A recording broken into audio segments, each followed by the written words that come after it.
Shut it down. Shut it all down. Save it.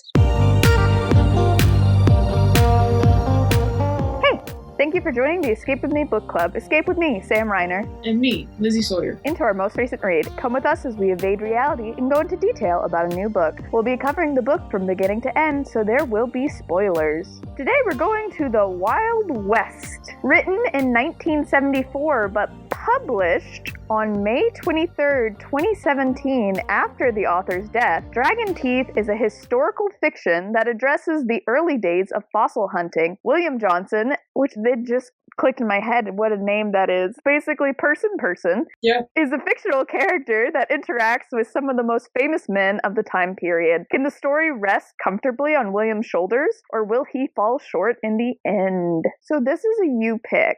So tell me about that. How'd you pick this book? How'd you find this book? I'd read through the author's other works. He wrote the Jurassic Park books that inspired the Jurassic Park movies. All too many of them now. They could have stopped after the second Jurassic World movie. And now we have a prequel coming. Why? Okay. Yeah. Money, please. And so it's got a T-Rex skull on the front, and it's Wild West and fossil hunting. And so I was like, oh, that sounds cool. And I picked it up and I read it. And I remember it being a lot better than when I read it again.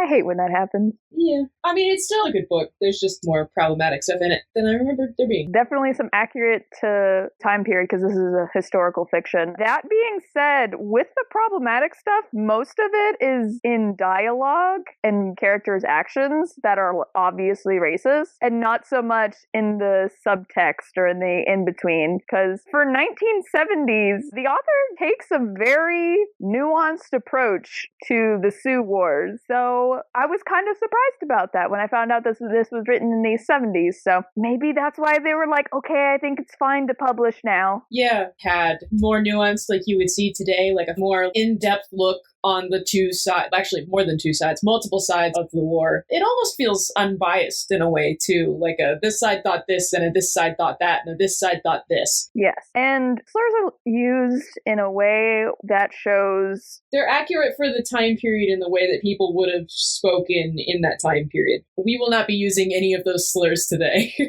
No, but there was a civil rights attorney who made a really good case for why blackface shouldn't be taken out of movies, and it's because nowadays, with it all cleaned up, we're like, oh, it wasn't that bad. And then she's like, no, we need to have it in there to prove, yes, it was that bad. Yep. You should have those moments because it's uncomfortable, because it should be. If we scrub them, then we're scrubbing the history that we're supposed to learn from. Yeah. That's not true in all cases. There are some things we definitely should get rid of. Well, it's like when Agatha Christie uses racial slurs. Why are they still here? That does not add to the book in any way. She's just being racist, y'all. We can clean this up. But there are historical fictions like this where if you take that out and you scrub it, you're taking out some of the hardship that they were facing and the mentality, and you're taking away the truth of the situation. Exactly. But it is in there. It is in there, though. But my background with this is I knew Jurassic Park existed. I never really had a desire to watch it until one day when we were living together, you were watching Jurassic Park, and I don't know what I was doing. I was near the end of the movie and you came home. I walk into the living room at the very end of the movie, and it's the scene where they're in the one room and the raptors are trying to get in and get at him. I think they're in the computer room, yeah, and they're trying to hold the door shut, and that one kid's just standing there staring at them. Yeah, and I sit down and I start watching the movie, and I don't know if I even made it 5 minutes in, and I looked at you and I was like, I'm voting for the dinosaurs. These humans are stupid. Survival of the fittest. It's fine. And so we spent the rest of the movie rooting for the dinosaurs. And they all had names. Gave them all names. We named them all. We were ahead of this newest iteration with Chris, what's his face? There's so many Chris's. Chris Pratt. Chris Pratt, thank you. It's not Evans. It's not Captain America. Dang it. So that's my experience with Jurassic Park. I saw the ending of the first movie. I haven't seen 2 or 3. And then I saw the Chris Pratt movie. And then I skipped the rest of them. So going into this book, looking at it, and you were like, oh, it's the same person that does Jurassic Park. And he's all science. He has made up science. And it's like a hard science. So he goes into, no, this could totally happen in real science. It's a good fake science, is what I said. Yeah, Yeah, and so I looked at the cover, and you're right, it has a T-Rex skull on it, and then on top of it is just like a little tiny cowboy on a horse. And so I thought, okay, Jurassic Park, but cowboys. That'd be cool. There's a movie called Cowboys versus Dinosaurs. Of course there is. And it's one of those really good bad movies. Like Snakes on a Plane that got 3 sequels. Yeah, I would rather watch Cowboys versus Dinosaurs than Sharknado. Which also got several sequels. Yeah, Sharknado did not need several sequels. It wasn't that good of a bad movie. The concept can't be stretched that thin, guys. No. Anyway, that's what I thought with the cover, which I've totally skipped like everything. But I want to talk a little bit about the author. I've started doing it on episodes. I think it's fun time because every time we look into the authors, it's always fun. So, like you said, he did Jurassic Park. He also did The Great Train Heist, which became a movie that I've heard of that movie before. And then it's referenced a lot. But fun fact, which I told you already, so you're not going to be shocked and surprised, but fun fact, he was a doctor. He got his MD from Harvard Medical School, and he graduated summa cum laude in 1969, but his first book came out in 1967. So while this guy is in med school, he is writing books. Who's got time for that? Most people don't have time to write books and they have normal jobs. Hey, writing could be a good stress reliever. I understand where he's coming from with this. And it makes me wonder if because he went to med school and learned about biology and forensics and chemistry and all that stuff, when he wrote Jurassic Park and he has the fake science, he's like, I got this, guys. Step ahead. But yeah, he graduated, got his MD, which I feel like he should just call himself doctor constantly, but that's beside the point. I'm a little curious about the decision to finish his grad school, graduated summa cum laude from Harvard Medical School, and then immediately pivots and is like, nah, I'm going to be an author. Yeah. Student loans were not nearly as crushing. In the 69, you could work a minimum wage job and still pay for college. But could you imagine doing that now? $500,000 in debt to be an author. So I'm just a little curious if it's like, mom really wants me to graduate. But yeah, he did that. He went on to do a bunch of sci-fi, a bunch of history, a bunch of westerns. He directed Westworld, and he even created, going back to his MD roots, the medical drama ER. He created that. So he's a fun guy. He's had a very interesting career, and that's really cool. Unfortunately, he did pass away in 2008 at the age of 66 from lymphoma, so that is very tragic, but he had such an interesting life. So many questions I wish I could ask. I'll get my Ouija board later, but age level, so this is an adult. I don't know why going in I thought this was a YA, maybe because I don't know what I'd read before it. Maybe the thing before it was a YA. We read a lot of YAs. I had to look it up because of some of the content warnings we're going to talk about right now, but I had to look it up. I was like, this is not a YA. And the internet's like, this is not a YA. And I was like, okay. Yes, you are correct. It is not a YA. Correct. Glad you checked. But content warning, language, racism against Native Americans, but racial slurs against Native Americans and Chinese. There is blood, gore, graphic violence, war crimes, murder, prostitution mentioned, sex implied, animal cruelty, and death. A lot of horses die. Some people die too. Some people die too, but some people care more about animals, honestly. This is true. No dogs die in the making of this book. No dogs, but a lot of horses. A lot of horses. So you kind of also thought the same thing, though, because it sounded like when you mentioned, oh, this cover, it has a T-Rex on it. Were you also Jurassic Park? No, I didn't think it was going to be dinosaurs with cowboys. I knew it was going to be fossil hunting. Well, congratulations for actually reading what the book's about. Hey, it said on the back cover. That's part of the cover. I had to stop reading back covers because they're such spoilers. Why did you spoil this? It's either spoilers or it tells you nothing. Yes, what is with this? It's like been saying, this is a good book, and that's it. It's like people are like, content warnings give such spoilers. I'm like, have you read the back of the book? It tells you everything. Anyway, but going into this, where's the movie? I legitimately want to know, where's the movie for this one? It would make a good one. It would do better than some of the westerns coming out now. I think it would be very action-packed and western, and I do think there is a growing desire for it. You know, I feel like the love of spaghetti westerns has come around to a nostalgia. So this would be perfect. I could imagine a Clint Eastwood coming in with his little cigars to make him grimace the whole time. I'm just saying, this could be a double feature with a good the bad, and the ugly. Probably not, but you get the point. My hyperbole aside. So, William's a witch. Oh, gosh. William's a witch. He is now. What book did you read? Because it wasn't the one that I read.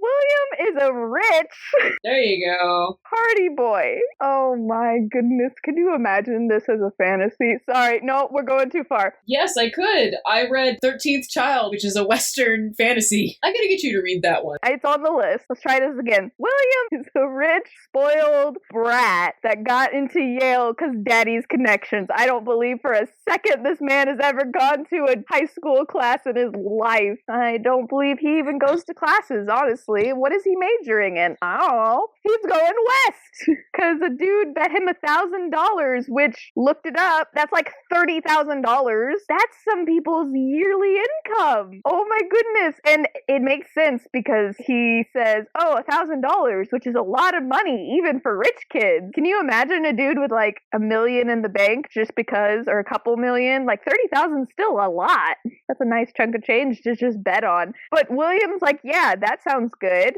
I will totally go west instead of going to Europe. No, I'm not some pansy. I wasn't at all planning to go to Europe. Pushes tickets off the desk. All of the kids in the cafeteria are watching. I can't back out now or I'll be labeled as a loser forever. It made sense in the book, but when you say it out loud, this is dumb. It is dumb. But changes his life. But think of the character growth. Yes. Oh my gosh. So he's gonna go out west. So the only way to go is there's this Professor Marsh who is A real person. a real person, which is very cool. There's gonna be a bunch of real people, and I'll try to remember to note who's real and who's fake. But he was a professor of paleontology, and the book heavily implies that he got his job because his uncle was Peabody. Yeah, that Peabody. The Peabody Museum, that guy. The dude basically donated an entire museum so that they would have a paleontology department so his nephew could get the job. And I'm not saying that's completely right, but it's definitely one of those, I doubt Marsh would have gotten there on his personality alone. Because it's not good. Not good. And if he was in modern day, he would be going through so many defamation lawsuits. A lot. But William goes to the guy, knocks on his door and whatever. And Marsh is like, no, we're full up. We're good. And William's like, no, I really want to go. I'm so passionate about it. And Marsh is like, no. And they play this cat and mouse game for a couple pages. And then he's like, but we do need a photographer. And William's like, yes, exactly.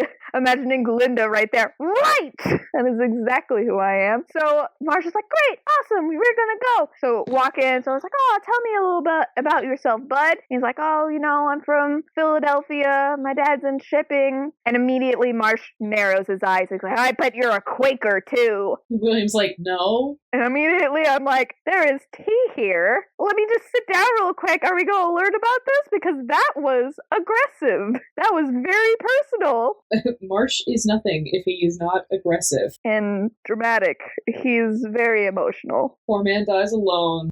When you drive everybody away like that. But William is now on the team. He's going to be the photographer. And so he goes to his local photographer and is like, hey, I need to learn photography. Teach me, please. Well, the photographer was giving out lessons. Yes.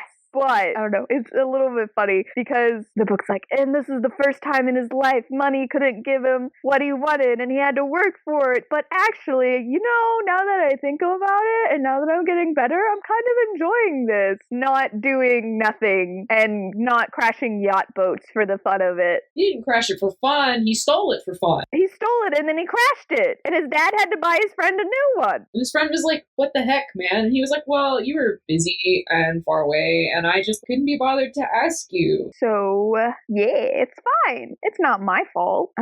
But that's how far he comes. I think the book even mentions at the end where it's like, that was a thing, but now I'm a different man. Now that you're at the end of the book, do you remember when this was the thing? Yeah. Reminder, readers, this is how he started. William goes home to his family to be like, hey, I'm going out west. And they're like, I thought you were going to Europe. He's like, why would I go to Europe, guys? No, this is totally a thing. And his dad's like, oh, thank goodness. I don't have to spend all that money. Yes. And he's also excited because he's like, hard work would do you well. It does. does, by the way. But hard work would do you well. It almost feels him, too. Which is his mom's side of things.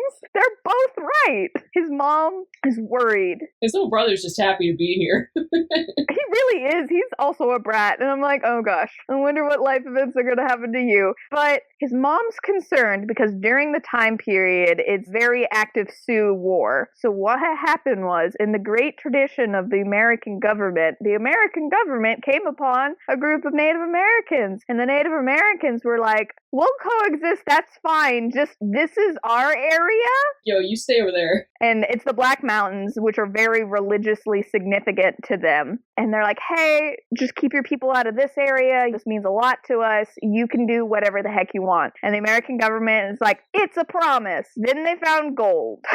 And the American people were like, what promise? We didn't make no promise. Our government made a promise, but that's not us. We don't know what you're talking about. Shoves a gold pan behind back. So a bunch of prospectors go in, and the Sioux are like, hey, you said you were going to keep your people out of here. And at first, the government's like, hey, guys, we can't do the thing. But then the prospectors are like, but gold. And then to very simplify, the American government is like, you're right. They are killing our people for no reason. Yeah. We'll fight them.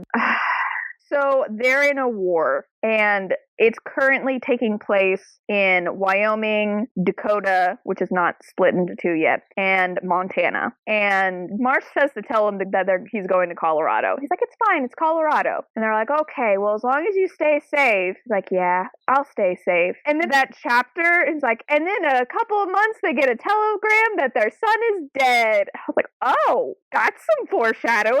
I mean, they do. The book does have a habit of foreshadowing more than keeping stuff kind of under wraps. And sometimes it's fine like that. I thought it's done really well. But there's an example later where there could have been a moment to kind of gaslight the reader a little bit, where it's like, oh, this person thought he saw something. And everyone's like, no, you didn't see anything. He's like, oh, I guess I didn't see anything. And the foreshadowing's like, but he did. I was fine with keeping them a little, oh, no, he's totally crazy. And then having a big reveal a little bit later. Granted, I'm a suspense and thriller reader. I don't know how you would have revealed it later in the book that incident and then the people later were the same. That's fair, but I'm a suspense thriller person. I'm all about the twist.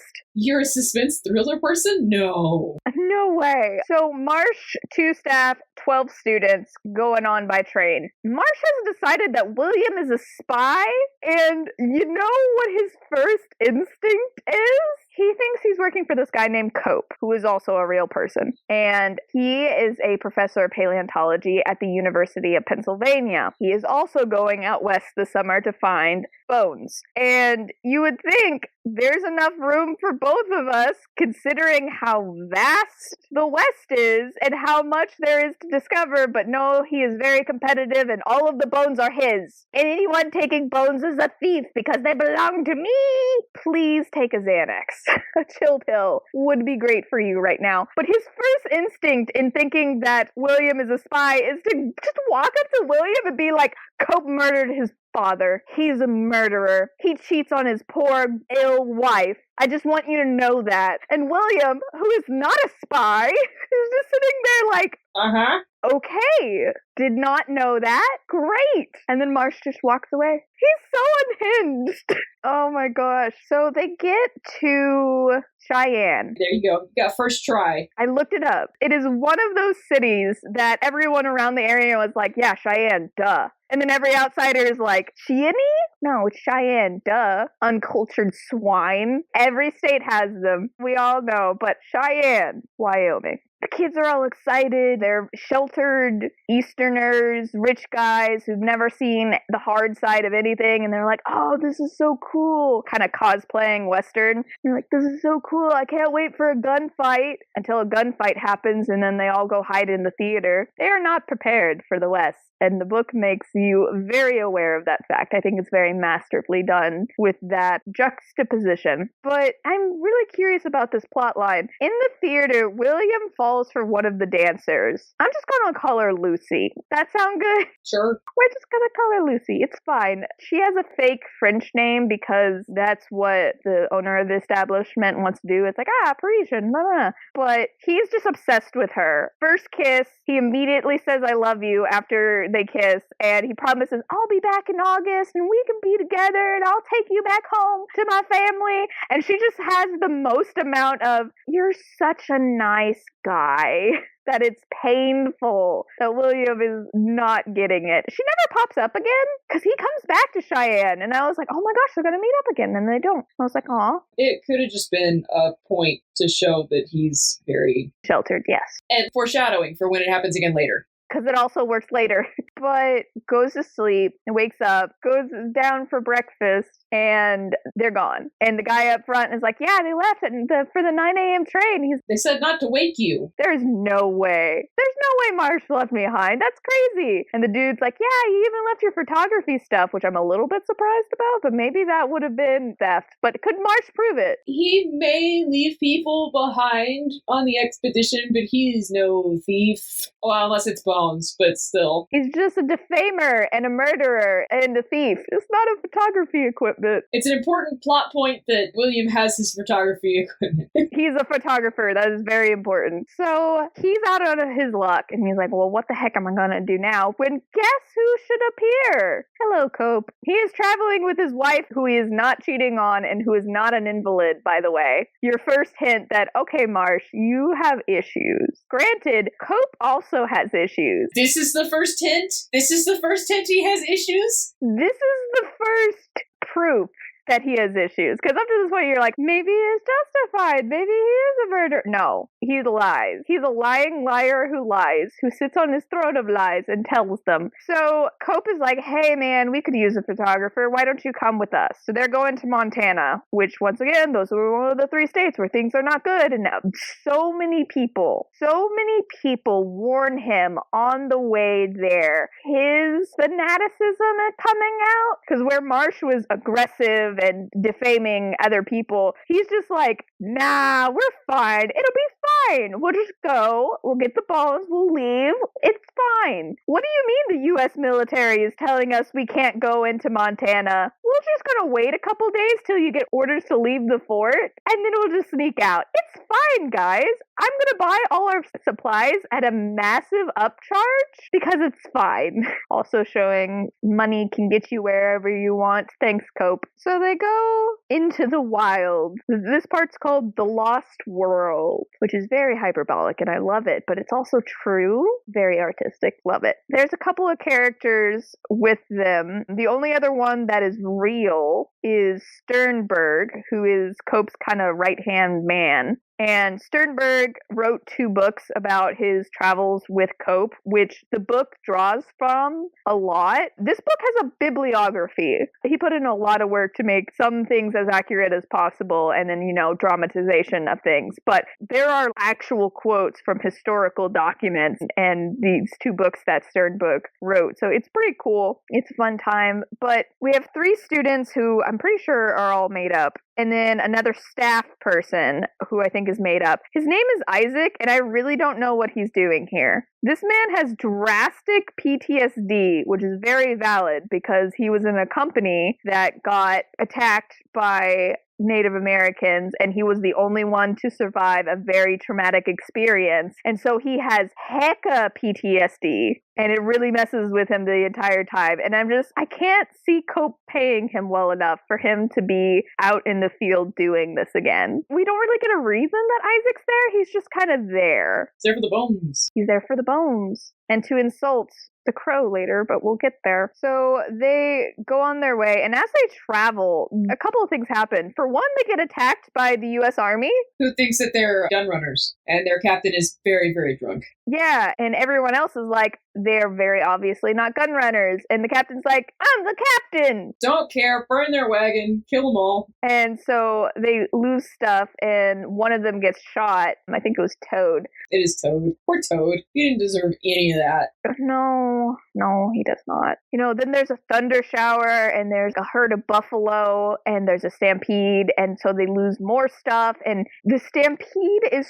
so big, and the herd is so big that the stampede goes on for 2 hours. Just to give you an idea of how many buffalo were on the Great Plains that the U.S. Army just went through and shot and left for dead, because there was no way they were using it. They would literally go on trains, and they would sit on the top of the train, and they would shoot them, because that was the food supply for the Native Americans, and they would just shoot them and let them rot to the point where they were almost extinct. That part gets me so mad, but whew, we'll rein it back in for the book. Their guide is Little Wind, and they go up between calling him a Shoshone and a snake. And I thought snake would be a subsection of Shoshone, but no, they're one and the same. It was used interchangeably, and the book says Shoshone once, and then for the rest of the book, they call him a snake. But were they enemies with the Sioux? They weren't friendly. Because I know the Crow and them are enemies. Apparently, they have an enemy in the Blackfeet.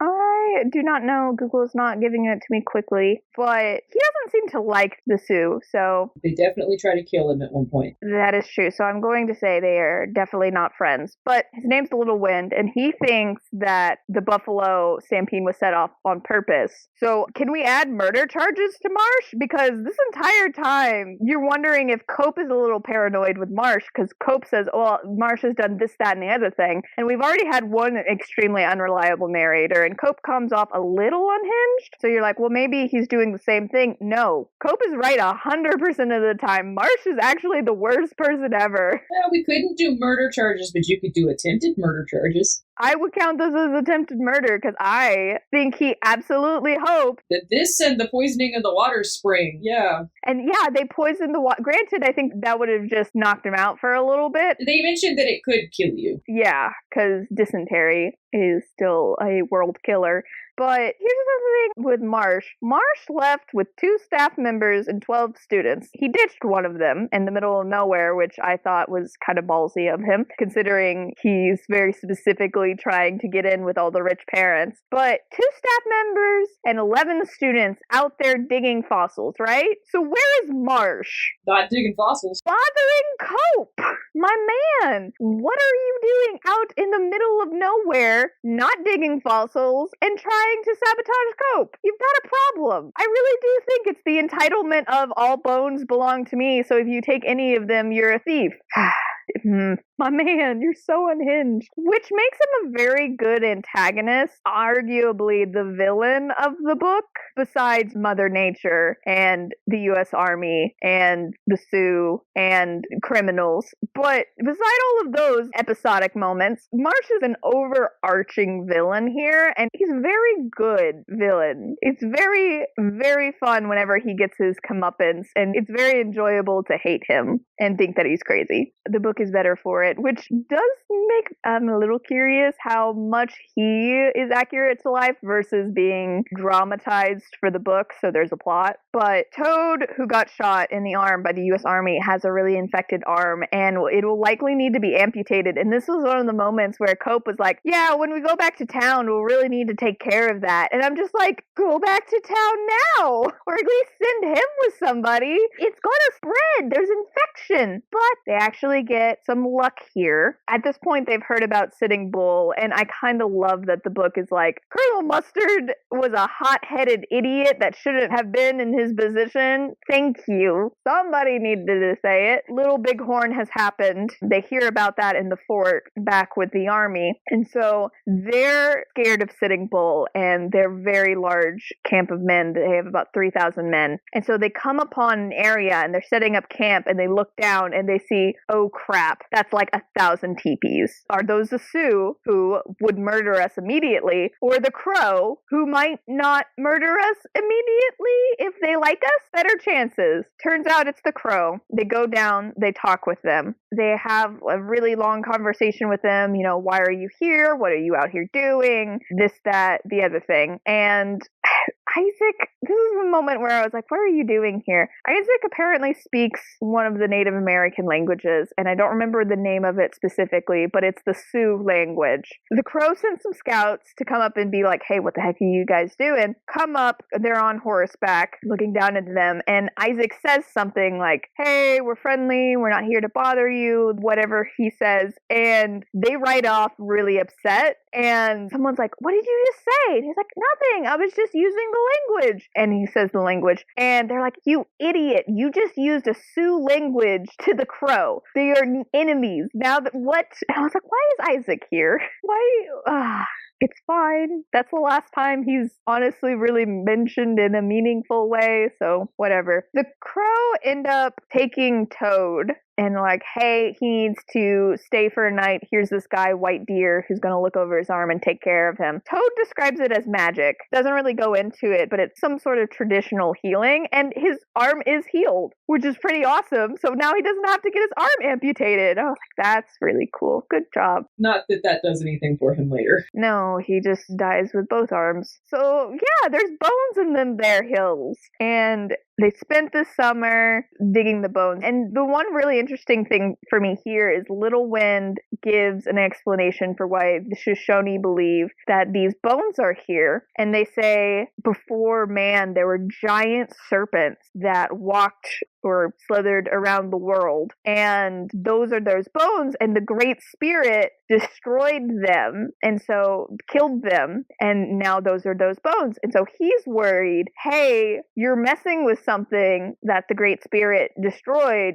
We might get destroyed because you're messing with it. And so he's kind of anxious about it. And I think it's Steinberg who's like, oh, you're being superstitious. This is dumb. Stop thinking that. And Cope's the one who points out, actually, when you think about it, that's pretty accurate. Giant serpents, which are reptiles, which is what we think they are, roaming the earth before mankind was here. And maybe the dinosaurs. I mean, we don't know what killed them. Maybe the Great Spirit, maybe God did smite them, which is a little bit funny because I'm thinking the asteroid, but which is not what happened. Most of them they think is disease, but still fun. I guess that is also still like a plague, a smiting of sorts. So I really like that Cope was like, no, you take away, oh my gosh, you think differently than I do. It's like, no, we think very similar things here. Don't be a jerk just because they're different than you. And it's like, yay. Once again, very nuanced. So they dig the bones, and wouldn't you know it, Marsh shows up. And Cope, I kind of love Cope. He's like, okay, Marsh is here. We're going to invite him to dinner, which Little One goes to invite them. And then they're like, nah, we were coming anyway. But Cope spends the day looking through all the bones that they've gotten and creates a fake pig skull to be like, oh my gosh, there used to be a gigantic boar around here. And then they just spend dinner being Eastern passive aggressive to each other. Why are you so obsessed with me? Boy, I want to know. So that happens. They leave. And Cope's like, sleep with your guns, boys. And they're like, you think they're going to come back? And he's like, yeah, they're going to come back. It's like, no, I know they're going to come back.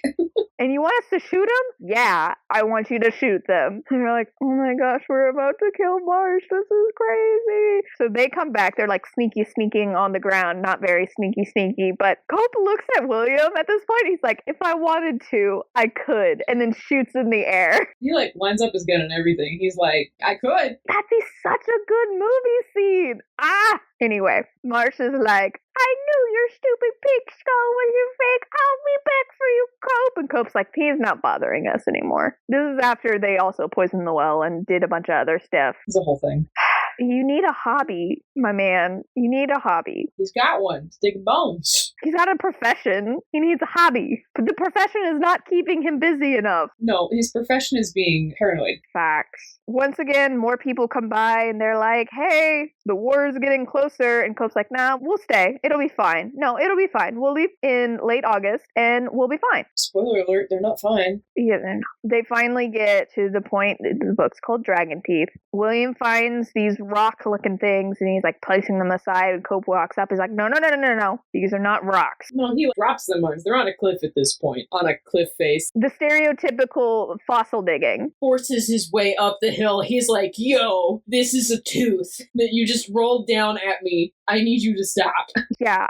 And it is gigantic. And I immediately was like, oh, there's our T-Rex skull. And it's not. Brontosaurus. It's a Brontosaurus, which I'm like, I know where the cover did it. I know where the publisher did it. Because T-Rexes are they're extremely recognizable. And they have big teeth. A Brontosaurus skull still would have looked cool. It still would look cool, but... It's not as recognizable to the brand that he'd created at that point. Yes. And, I mean, if you ask any kid, unless they are really into dinosaurs, it's like, name a dinosaur. I feel like T-Rex is going to be, like, the most named one. The Orvelociraptor. Depends. So, this is big. I mean, the teeth are big, literally. But this is a huge discovery because this is the largest thing that anyone has documented as living on this earth. And the book plays with a bunch of things happening during this time period. And one of those things is the fight of creationism versus evolution. Darwin has come out with his massive theory, and this has caused a huge uproar with especially Christian communities who go, no, God created everything perfectly the first time. There's no anything before us. A lot of much more modern science, religious. You still have people that are like dinosaurs are fake because of the government. And then you, of course, still have people that are like, we don't descend from monkeys, which is not what evolution says at all. But we have a common ancestor. It's not we're from monkeys. It's just us and monkeys came from the same place. But there's plenty of people who very comfortably are like, maybe God used evolution. Maybe God used the Big Bang. Current day, you see it a lot less. But this time period, it's fresh. This is new. And so it is a huge deal for devout Christians that people are coming around and are basically knocking creationism. And they believe saying that God doesn't exist. To the point where Cope, who is a Quaker, and one of the students is the son of a priest, just to have that point of view every once in a while. And Cope at the end, someone's like, you're a Quaker, right? And he's like, honestly, I don't know at this point. That's how shaken up he's gotten because of this whole debate and stuff. So I think that's a little less nuanced. I think the author very obviously is like, these guys are idiots. Cope literally beats one of them up. Granted, the dude kicked his fossils, but... And Cope had told him not to. Cope said, don't do that again or I will beat you. And then the kid kicked it again, and so Cope beat him. He was given fair warning. He needs anger management real bad. Can you imagine modern day a professor beating someone up in the streets? Yeah, he'd get fired. Oh my gosh. But we hit the end of August, and they're going to make 2 trips to get to the ferry, which now that I've had time to think about it, Cope's mentality is we're going to have the teeth be the second trip because we're more likely to get attacked with this first trip than with the second one. They're going to come upon you when they come upon you, but that's his logic. And now that I've thought about it, I feel like you could have divided them between the two. So in case you do get sacked the first time, you have some. But if your first one makes it through, you for sure have some of the teeth. But he didn't do that. That's beside the point. So he needs to do something with shipping. He's got to reorganize them so that they're set for the boat, I guess. Maybe fewer boxes to take up less space. Yeah, they're going down a steamship down the Mississippi instead of by wagon. So he needs to stay with the boat. And William's like, this is the perfect opportunity for me to have leadership. So William's going to go back with Toad, Cookie, who's a chef this entire time, kind of a brusque personality, but hey, he is coming to do the job, which is not something normal people would do, that's for sure, and then Little Win. So it's going to be a little group of 4 of them. And this section ends with them riding off, Cope beating up a dude, and then spotting 2 horses. One of them is Cookie, who is dying because he has several arrows in him. And then the second horse is William's horse, Sans William. And Cope is immediately like, they're dead. All of them are dead. Oh crap. So as soon as he gets to the next city, he sends a telegram to William's family to be like, so your son is dead.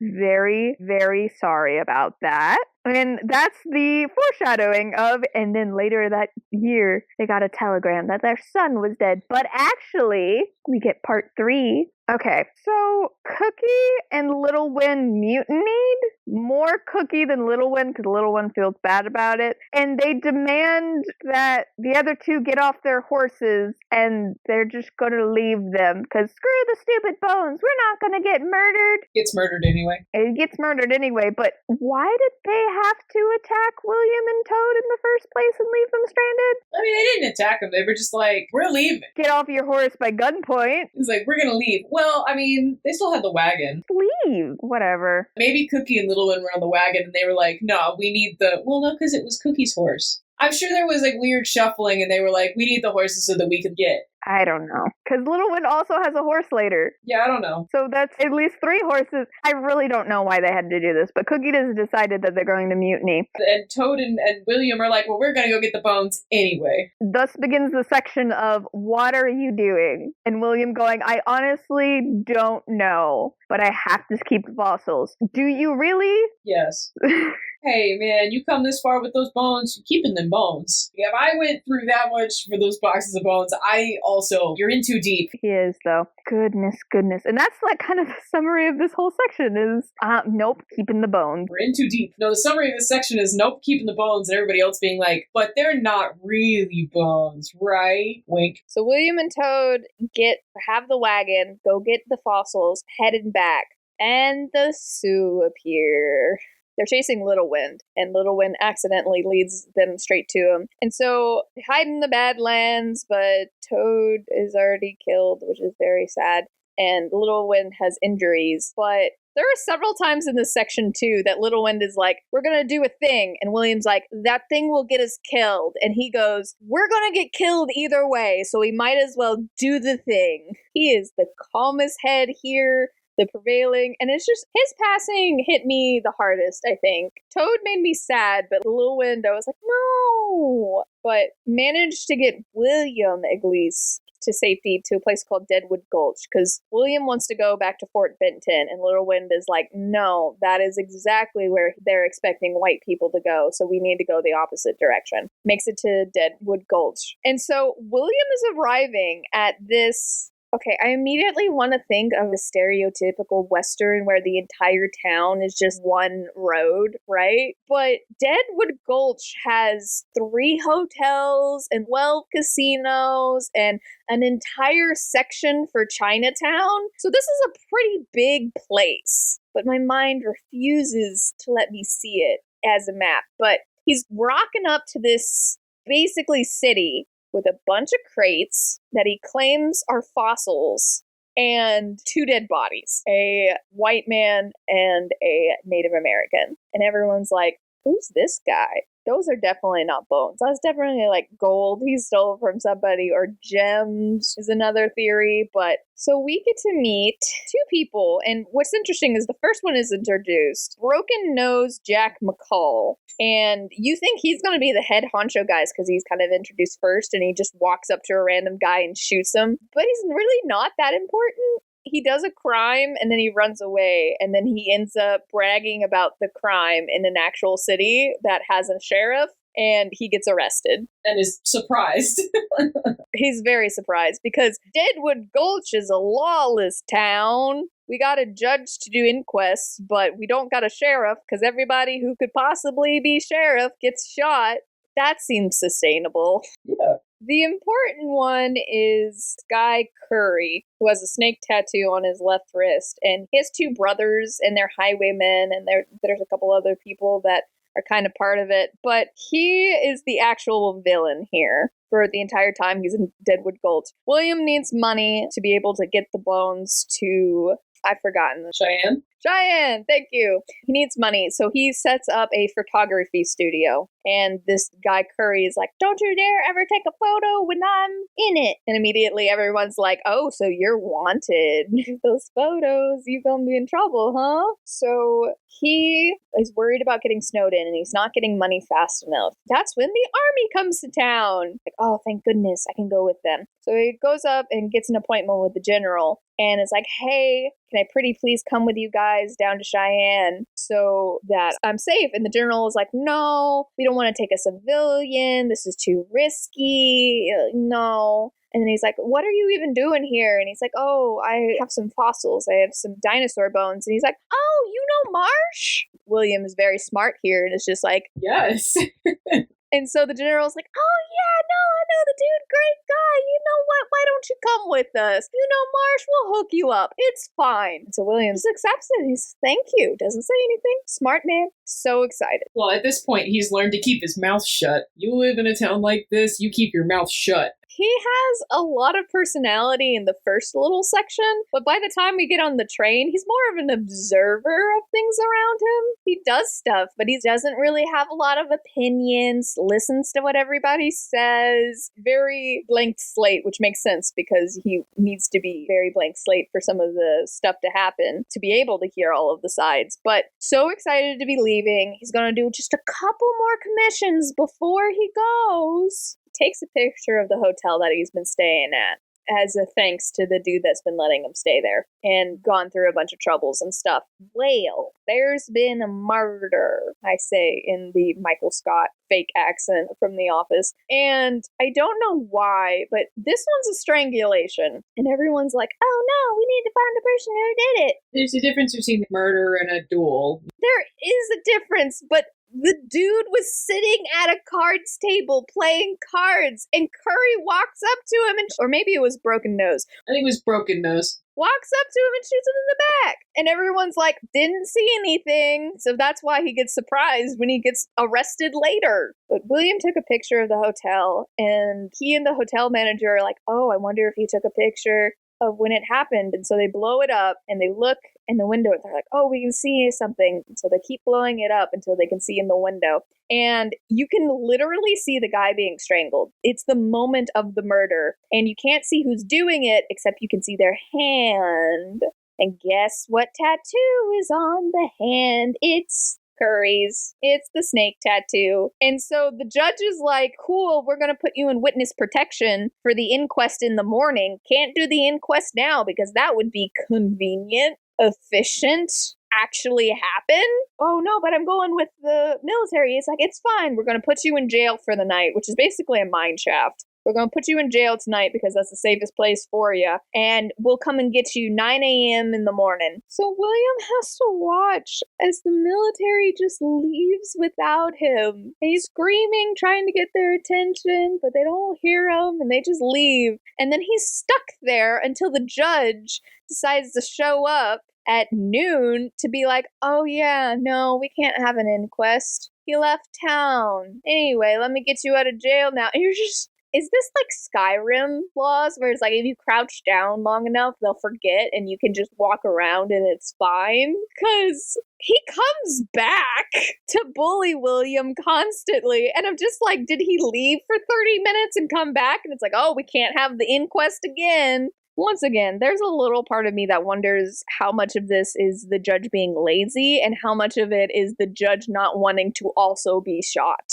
Both is probably the safe answer. But he's stuck in Deadwood when a very gorgeous woman named Emily shows up looking for her brother. Thus begins a relationship between Emily and William that I want to slam my head against the desk over and over again because Emily continuously shows that she is untrustworthy, but William just doesn't get it. Because, oh no, she's not looking for her brother, and her dad didn't die, she just made it all up, because she was hired by Curry to see if the dragon bones are actually dragon bones, or if it's gold or gems, and he's like, no, it's actually dragon bones. And so, she's lied about why she's there. You know she's working with criminals, but they're just friendly, it's fine, it's wonderful. This is the part where Wyatt and his brother, who are famous gunslingers, and Wyatt ends up going to Hollywood and becoming a Western movie star. Pretty interesting and pretty fun. But they show up in town and Curry's getting jumpy about it, so he's going to steal the bones. I guess that makes sense to him. Okay. Where they're not really bones, they're gold, obviously. Sigh. So William hires Wyatt, which I would have hired both of them, but he only hires Wyatt. He's the only one we pay attention to. Wyatt's the only one who gets an epilogue at the end to be like, what happened to? His brother does not get one, but hires him, and that night Wyatt doesn't show up, and the next morning William's really upset with him. He's like, hey, I hired you to keep them away from the bones. What were you doing? And he was like, I was playing blackjack all night with the Curry brothers. You're welcome. It's good. He did it. William's really mad about it. Fair play. He did exactly what you paid him for. The next day, they do come around, and William ends up shooting one of the brothers in the back 3 times in the dark. And the hotel manager's like, so Curry's gonna kill you for shooting his brother in the back. And William's like, in the dark. Hotel manager's like, that part does not matter. He's gonna do it. So also, because there was a shootout, the hotel manager's like, you can't have them here. Crap, where in the world can I hide this? And so the guy that runs isn't it a laundry service? Yeah, it's a laundromat. So there's a guy that runs a laundromat. Or the equivalent of. Named Kim Singh. Yes, Kim Singh Washing and Ironing. Comes in with his son, and his son speaks and is like, hey, we got a storage thing in the back somewhere, and we will totally let you keep your bones there. He's like, oh, good. And the boy's like, for $10 a day. $10 a day? $10 a day. And once again, William's like, well, we've come this far. He's really a poster child of sunk cost fallacy. But that doesn't last very long because literally everybody watched you do it. So they're going to come for the bones in the middle of the night. He's like, no. So they end up hiding them by burying them. And then William's like, I'm done. I'm out of here. I'm tired of this. We're doing this. So he convinces Wyatt to come with for half of the dinosaur bones because Wyatt is also like, wink, wink, nudge, nudge. Yeah, half of the bones, right? And you find out later that he knows their bones. Yes. I really like the swindle that Wyatt pulls, but my immediate thought was Cope will buy them back. He spent $180 on a secondhand wagon. He will gladly pay Wyatt for the bones, but I do like how it ends up getting handled. So it's a 3-day journey, and it's slow progress at first, but they make it through the first day. There's a couple of areas where they're like, oh, this would be perfect to be attacked from, but they end up not being attacked. So they make it a good distance, but they do finally get attacked at a river crossing, and I love this so much. Wyatt crosses the river, and he knows that the gang is too spread apart to actually see each other.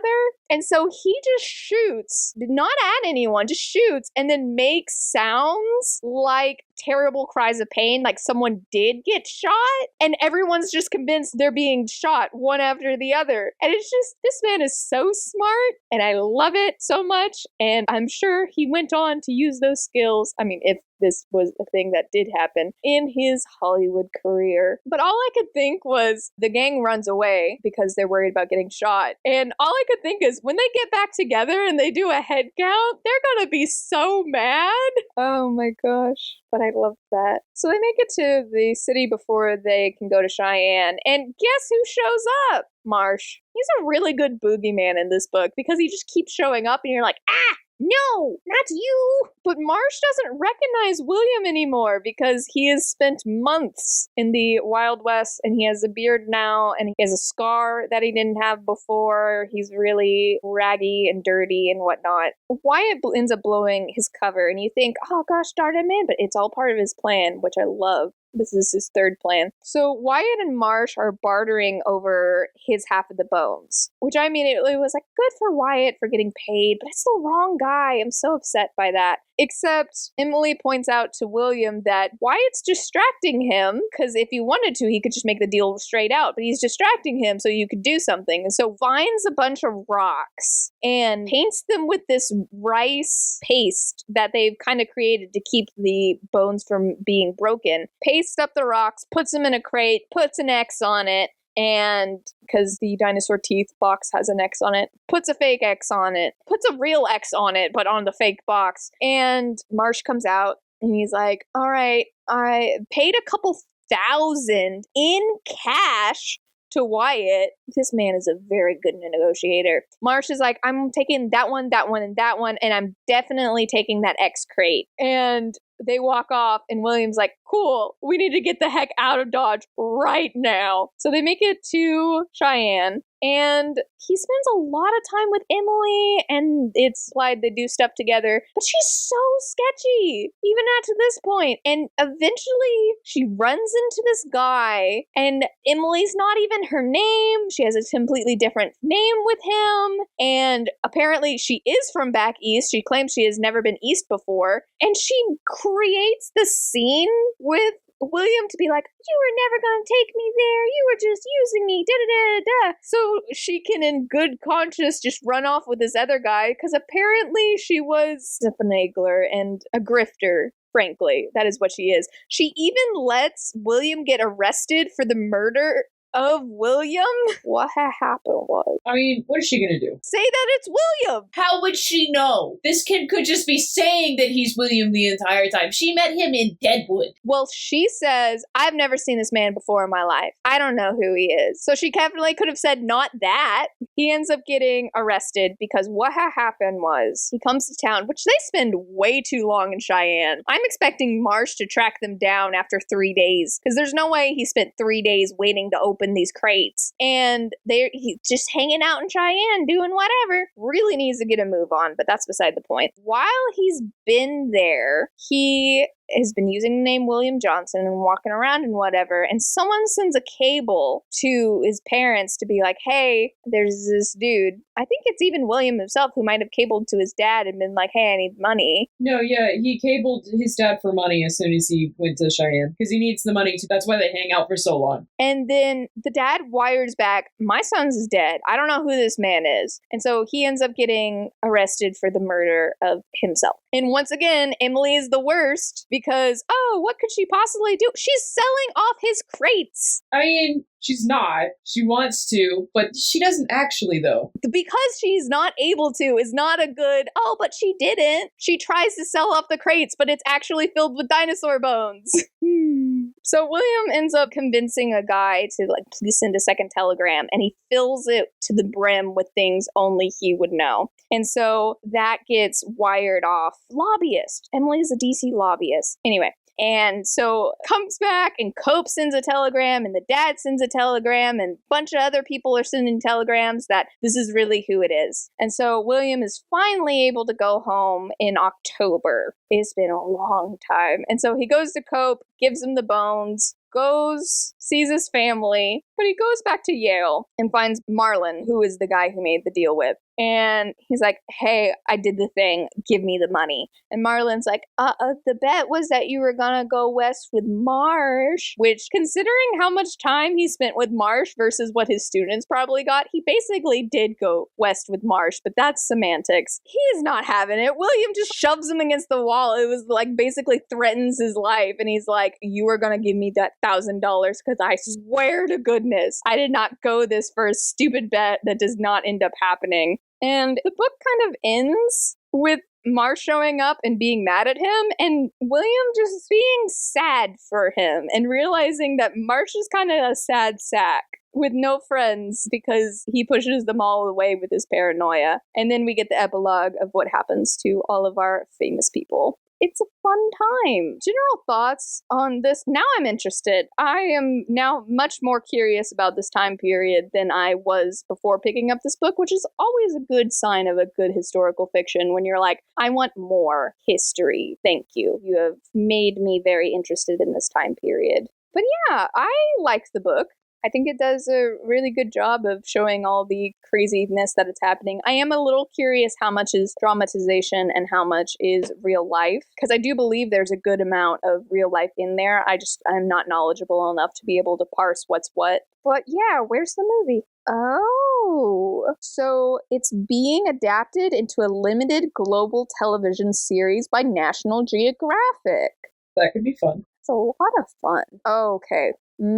Maybe not. because the adoption was made on July 30th, 2016, before the novel's publication. It was probably dependent on how well the novel did then. All right, here's an article saying what the heck happened. Has franchise potential for Jurassic Park and The Lost World. Yeah, but where?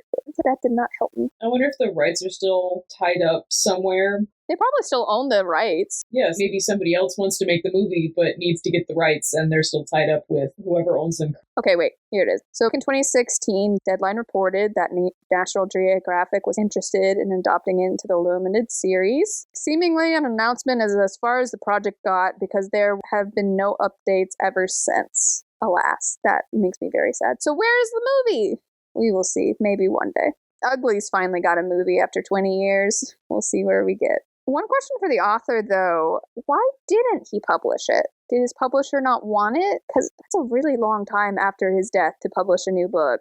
I'm fascinated by all of the decisions of why it wasn't published when it was written, or any other time in his life, or even after his death. Why did they pick 2017 to release this book? So curious. All of the questions. I guess my question would be, why Brontosaurus? It might be historically accurate. Maybe, but maybe not. I don't know for sure. And like I said, I kind of get why they put a T-Rex on the cover, but I was a little let down when I was like, oh, dang it. I wanted a T-Rex. Get our Jurassic Park tie-in, like they were saying. Rating, I would give this bite-sized snack of dino nuggets out of 10. Because it's about dinosaurs and dinosaur bones, but it's also not. And also the book is very short.